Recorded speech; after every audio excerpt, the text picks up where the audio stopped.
I saw Shane Fernando last week on stage when he was teeing up a performance at Thalian Hall where he sits on the board. It was a tough crowd. I did not envy him. But you know what? As he got through the introduction remarks at the Little Mermaid Ballet with the same style and grace that he's known for, I started thinking of what it'll be like for him next year. And I gotta say, if you can get through thanking corporate sponsors to an auditorium full of 4 to 10-year-olds, I think he's well ready and primed for his job next year. When the CFCC Performing Humanities and Fine Arts Center opens in 2015, Shane will be the director of the new facility downtown. And when it opens, the nearly 160,000 square foot building, which will have 3 floors of academic space, we will also include a 1,500-seat performance hall, making it the largest performing venue in our area. And Shane will be the one that gets to get on stage and give all those corporate sponsor thank you speeches and tee up all those performances. He's been active in the local theater community, and he, as I said earlier, is president of the Thalian Hall Board of Trustees.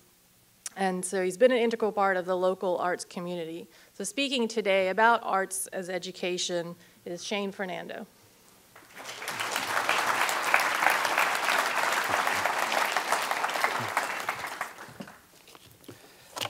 Thank you, Vicki, for the kind introduction, and thank you for the Greater Wilmington Business Journal for the opportunity to be here today.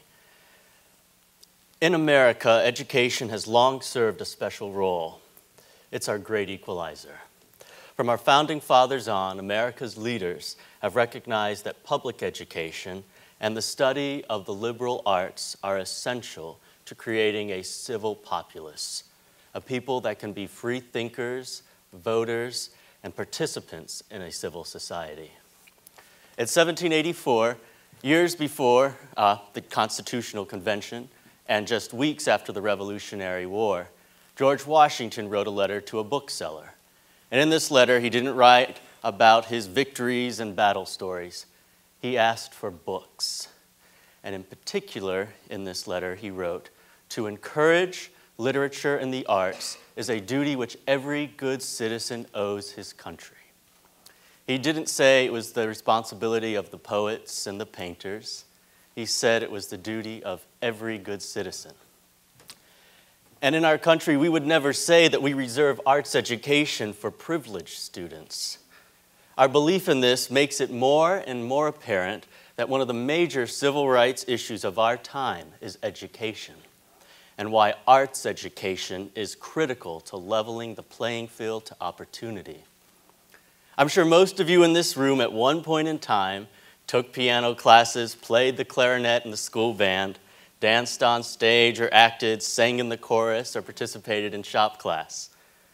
That doesn't mean that I'm now speaking to a room full of professional artists, musicians, actors, dancers, and singers. Or does it? I was one of those students as well. I took the music lessons and I played in the band, but I can promise you that no one here would even think of paying to listen to me play the trumpet. The fact is that most students who study the arts are not going to be artists. That's not the point. Through the arts, students learn in-depth problem-solving skills, communication strategies, public speaking skills, and valuable teamwork experience, and a plethora of other qualities too numerous to mention. Then there are the more tangible skill sets, learning math skills through music notations and fractions through reading music. For the very young, the visual arts greatly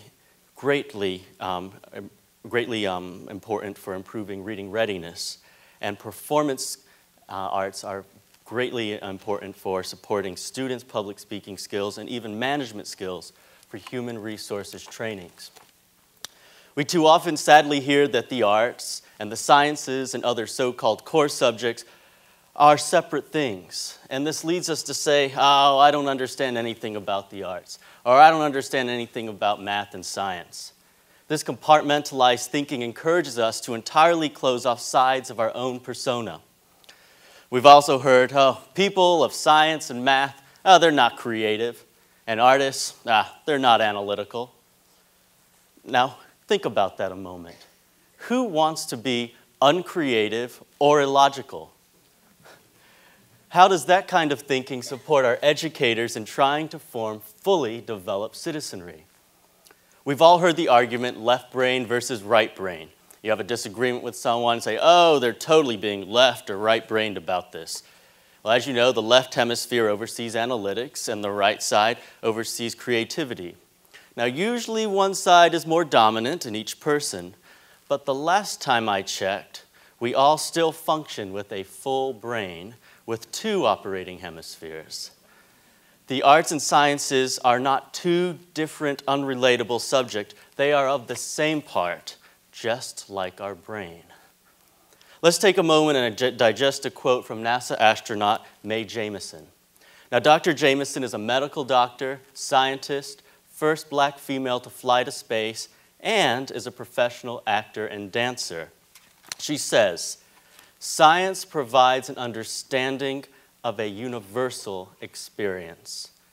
Arts provides a universal understanding of a personal experience." Think about that a moment.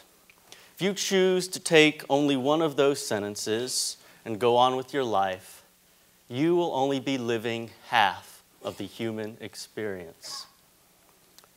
At Cape Fear Community College, as part of our curricula and activities, we have a learning environment to support the full human experience. You might have heard about STEAM, the STEAM philosophy embraced by many educators and corporate institutions. STEAM is science and technology interpreted through engineering and the arts, all based within mathematical elements. At CFCC, we're not officially a STEAM-designated institution, but we strive to educate upon this principle. For instance, every degree seeker, whether in nuclear technology or nursing or otherwise, must complete academic credit hours in the fine arts. I'm sure that you've all heard about the new Humanities and Fine Arts Center, which is scheduled to be opening in the fall of 2015. This center will also include a venue which will seat between 1,500 to 1,600 people and will be the largest and most technologically advanced performing arts space east of Durham's DPAC. This is a game changer for our region. And actually, we're in talks right now with DPAC to develop a partnership on our programming.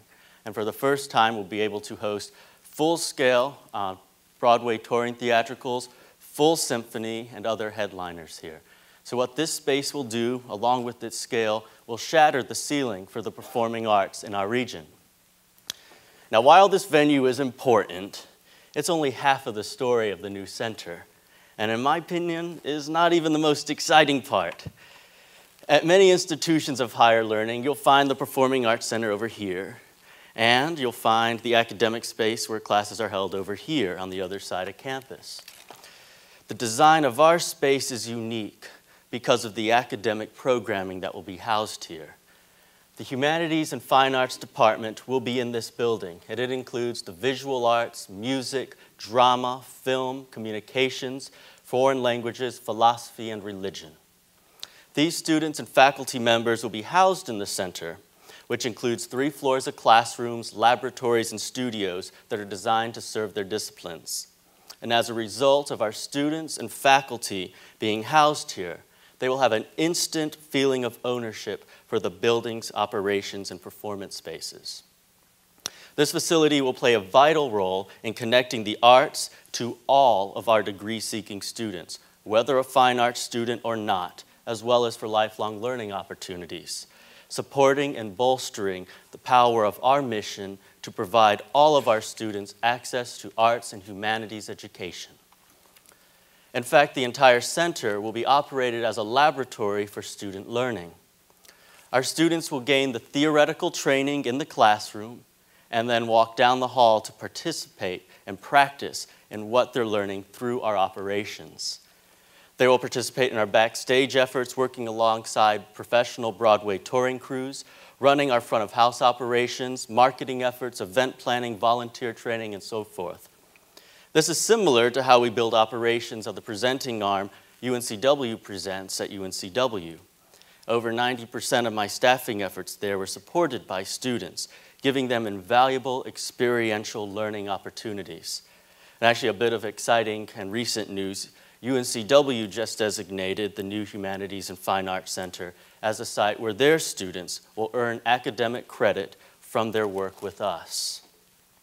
Our CFCC and UNCW students will learn, as an extension of their arts experience, expertise in public speaking, teamwork, marketing and public relations, customer service training, management and supervision skills, the importance of risk management planning, problem-solving skills, and the list goes on and on. So the question that I have for you is, what are you doing in your industry to support your employees, your students, your clients, your regional economy in the quest for the full human experience? As it's been proven in studies again and again and again, the arts and humanities are drivers in the educational field, drivers in regional economies, healers in hospitals and rehabilitation centers, and meeting places for social and cultural issues affecting our communities. I'd like to leave you with a quote from one of the world's greatest inventors, engineers, anatomists, geologists, mathematicians, writers, architects, musicians, and artists, Leonardo da Vinci, when speaking of his quest to develop the full human mind. Study the science of art. Study the art of science. Learn to see. Realize that everything connects to everything else. Thank you.